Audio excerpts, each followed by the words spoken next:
see. No, there's only. Oh, okay. I don't think they've brought up the camera yet. No. Maybe if only one of them brings up the camera, then. Yeah, if Mayor Perkins could bring up the camera, because we're not seeing anything yet. Wait, you don't see me? There you are. Hey, Mayor. Yes. Gotcha. Hey, how are you? I'm great. How are you, sir? Good, good. Okay, I don't know that you'll be able to see me, but you'll be able to hear me. That's okay. Okay, we're just going to work on a couple of technical things real quick, Mayor.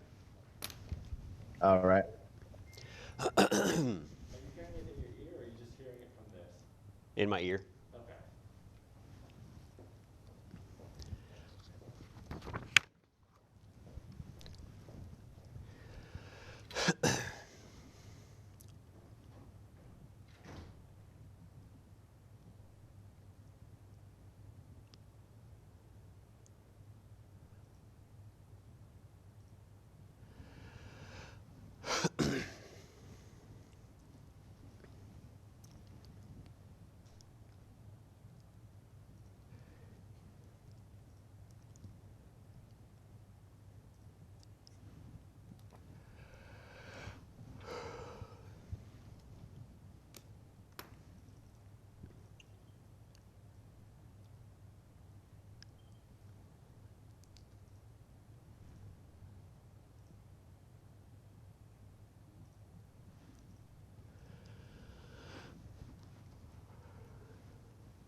Okay. Okay.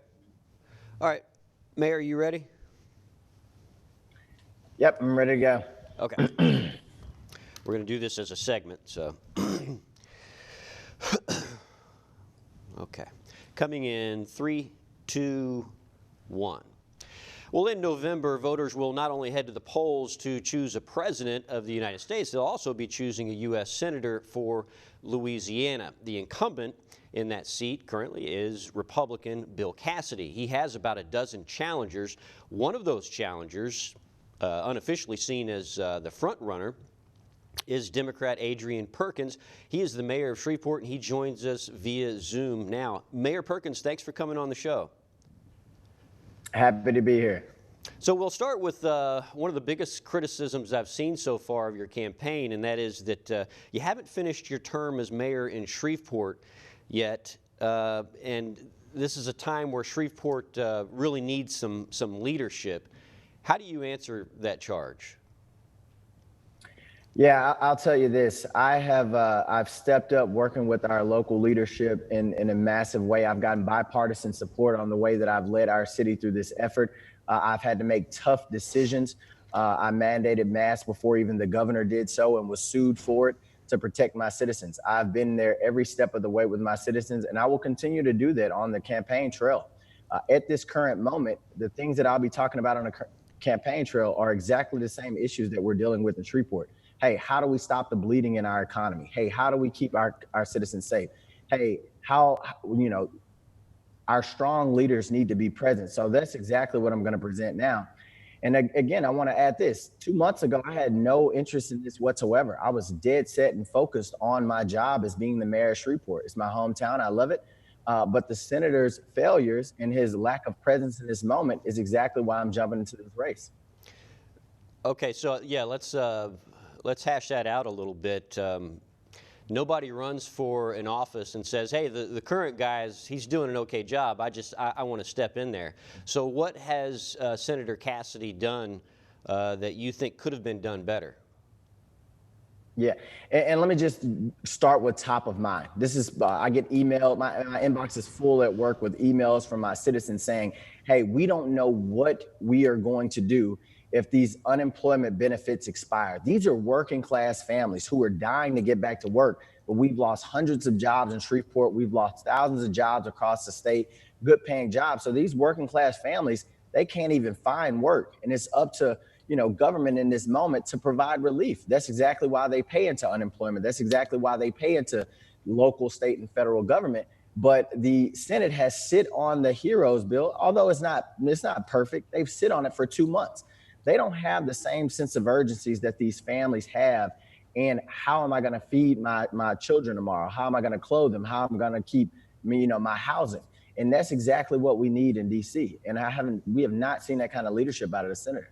Well, Republicans would push back on that and say that the Democrats haven't come to the table and actually agreed to some of the things that they want in the bill as well. In fact, just spoke to Cassidy the other day, and he talked about not doing away with the unemployment benefit and extending it just like the Democrats want.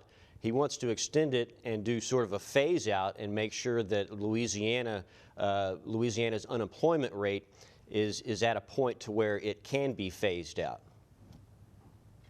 Yeah, well, I'll say this. I'll say this first. The Democratic House passed that bill on to the Republican-led Senate 2 months ago on May 15th. Today, that's 75 days of inaction from them. So in starting that conversation, the Senate should have at least handed them something back to work with at this time, rather than us facing this cliff in this moment. But even more so, this shouldn't be about partisanship in this particular moment, whether you're Democrat or Republican. You should see and you should be working for those working class families of Louisiana. So going back and forth is a luxury that those families don't have. We need to get this done, and we've had 75 days to do so. So conversations this late is really not helping anybody. Mayor Perkins, as I mentioned, there are about a dozen candidates in this race. I know that speaking to some pundits, they tell me that you stand out, and they gave me their reasons for standing out. But I want to hear in your own words, what makes you stand out from the pack? Yeah, well, I'm not a long-term politician. I have been an elected official for over a year and a half now. My leadership does not come from debates or anything that you get in politics. My leadership comes from the battlefields of Iraq and Afghanistan, where I had to make life and death decisions every single day. And that's the type of leadership that we need in the U.S. Senate right now. That's the type of understanding of foreign policy. That's the type of understanding of what's fighting for what's right and stepping up in big moments in times of crisis. So I think that I kind of separate myself from the pack because I'm the non-traditional elected official. I haven't been in this for a long time, and I'm bringing a very unique perspective. But at the end of the day, I'm mission focused, and I'm going to serve the citizens of Louisiana best as I can. Mayor, you mentioned non-traditional. I want to really get a sense of what kind of Democrat you are. You know, we have a Democratic governor who describes himself as pro-life. He's even backed that up by signing legislation, pro-life legislation. Louisiana has some restrictive abortion laws on the books that's being challenged in the courts. So where do you stand on abortion? Are you pro-life or pro-choice? Where I stand on this is a topic that people of goodwill, good conscience often differ. This is a very, very personal issue that I think a woman should be consulting with her doctor, her family, and her God in making that decision. So I'm going to press you one last time. Can you at least say whether you're pro-choice or pro-life? Yeah, I think a woman legally has the right to choose. But in this conversation with, hey, how do we value life, right? That's the basis of that particular topic.